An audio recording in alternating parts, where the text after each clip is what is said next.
Good evening from the newsroom. The news for this Monday, 11th of December.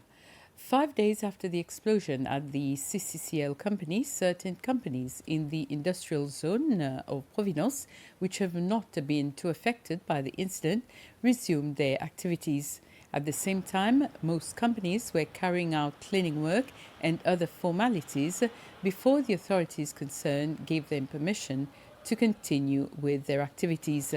There was also more movement this morning in the Providence industrial zone, as many vehicles were bringing materials to repair buildings that had been damaged.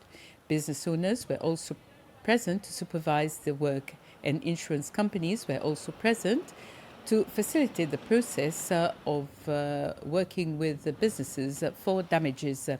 And this afternoon, a task force made up of several teams, such as those from the Providence Industrial Area, the Planning Authority, conducted an infrastructure assessment on the industrial zone. This assessment will determine which companies will resume their activities and under what conditions. Following the recent events of the national disaster that happened in the North region due to the flooding, and also following the explosion at CCCL, there are businesses that are finding ways for their business to still function.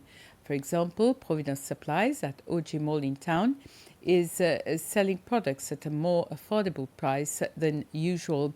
This includes the products that were in the shop situated at Providence. These are mainly electronic products. A representative of OG, Cindy Thiron, said that they will continue having this sale until they reduce their affected stock from Providence. Seychelles breweries will donate 1 million rupees to the disaster relief fund in support of the families and businesses affected by the two disasters which hit the country during the night and early hours of the 6th and 7th of December.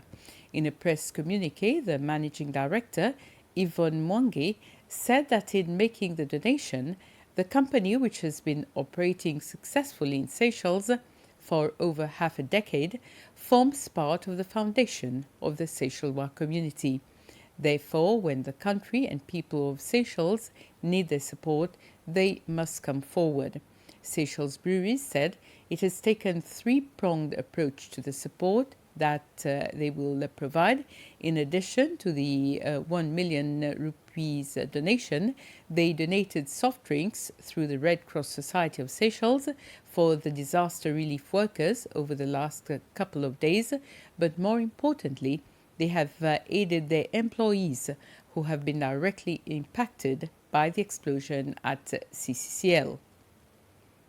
The leader of the opposition in the National Assembly, Sébastien Pillay, has expressed disappointment because he wasn't able to bring forward a motion to create an independent commission to investigate the explosion at the CCCL in the early hours of Thursday morning. Members of the majority party in the National Assembly voted against a motion to suspend standing orders, which would have allowed him to bring back to the table a motion that the Speaker had earlier dismissed as not urgent.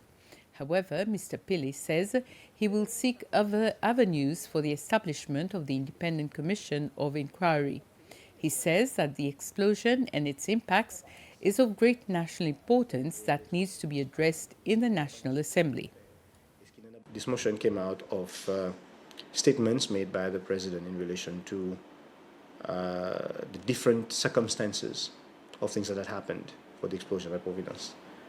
And there had been mention of terrorism, sabotage, negligence, and also mention of expired explosives.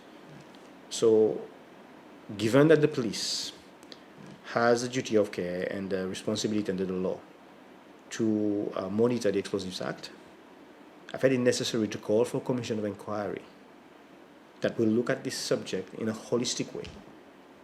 I feel that as we're proceeding now, it's the police investigating itself. And that to me is a concern. And I wanted to bring this motion about so that I can bring more attention to the plight of the people affected. So I feel that to me, there's a need for the National Assembly to take this matter into consideration. That's why an independent commission of inquiry, calling on explosives experts from overseas, will assist us in establishing the causes, the facts, both before, during, and after the explosion. This is not just a matter to be taken lightly. It's a matter that's really serious for the country, and we need to ensure that we bring all our efforts together to ensure that we can provide the support, but also provide the mechanism so that we can find the answers that people are looking for. So now I would have to find other ways and means to keep applying pressure so that an independent commission of inquiry is appointed to look at this situation. The Financial Stability Committee is expected to have a legal framework to help it discharge its responsibilities. This follows the approval of the Financial Stability Bill 2023 by the National Assembly this morning. Presenting the bill, the minister responsible for Finance, Nadi Hassan, says the committee's mandate is to promote stability in the financial system.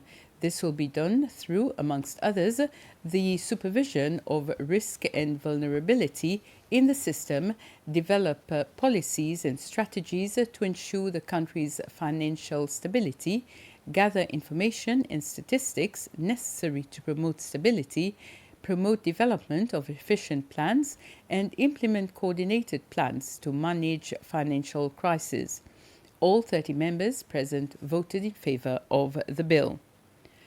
An expert on HIV, AIDS, and other communicable diseases, along with a representative from the Ministry of Health, met with a committee of the National Assembly last week.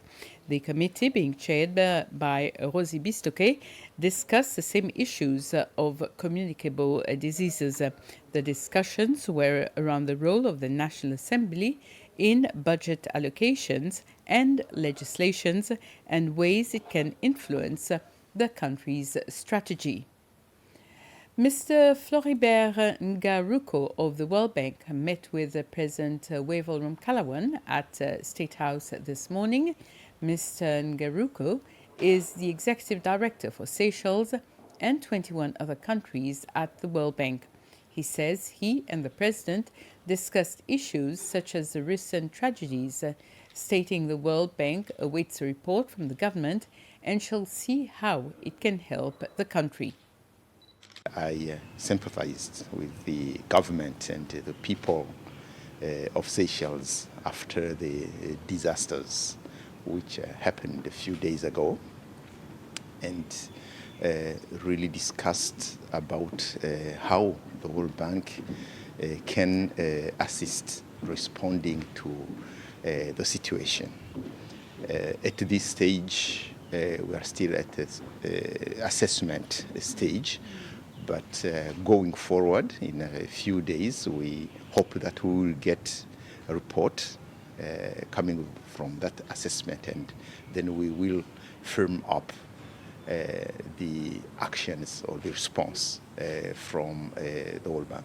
Of course, I also congratulated him for the good management that Seychelles has shown in the post-COVID period.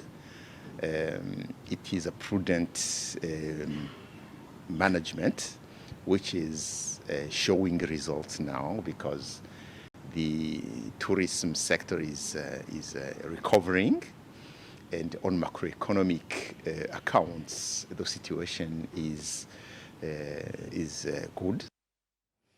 And with this, we end this news summary. I'll be back at 8 with the news in Creole. Have a very pleasant evening.